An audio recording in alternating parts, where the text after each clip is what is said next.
आणखी एक breaking news आहे। नितेश राणेंच्या फोटो बॉम्बवर अंधारेंनी पलटवार केलाय। सुषमा अंधारेंनी आणखी एक फोटो जाहीर केलाय। अंधारेंनी दाखवलेल्या फोटोमध्ये गिरीश महाजन दिसतायत, तर त्या पार्टीमध्ये गिरीश महाजन असल्याचा दावा अंधारेंनी केलेला आहे। आताची सगळ्यात मोठी आणि महत्त्वाची अपडेट म्हणावी लागेल, ज्या सलीम कुत्ता विषयीचे आरोप सुधाकर बडगुजर यांच्यावर केले जात आहेत। पार्टीतला फोटो व्हिडिओ सुद्धा शेअर करण्यात आले आहेत। त्यावरूनच आता सुषमा अंधारेंनी पलटवार केला आहे। सुषमा अंधारेंनी आणखी एक फोटो शेअर केलाय आणि या फोटोमध्ये गिरीश महाजन असल्याचं त्यांनी दाखवलेलं आहे। त्यामुळे त्या पार्टीमध्ये गिरीश महाजन होते असा दावा अंधारेंनी केल्याचं दिसून येते आणि त्याचा फोटोही त्यांनी शेअर केलाय।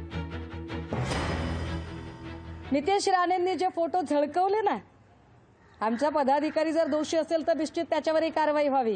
या पार्टीला नाशिकचे सगळे लहान थोर सगळ्या प्रकारचे नेते, विशेषतः सगळे पोलीस अधिकारी याला उपस्थित होते।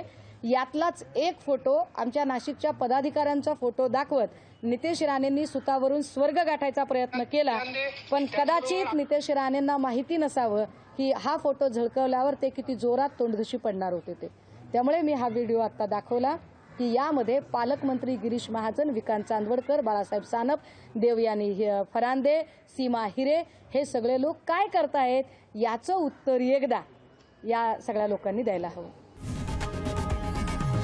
लोकशाही मराठी ऐका, पहा, जागरूक रहा।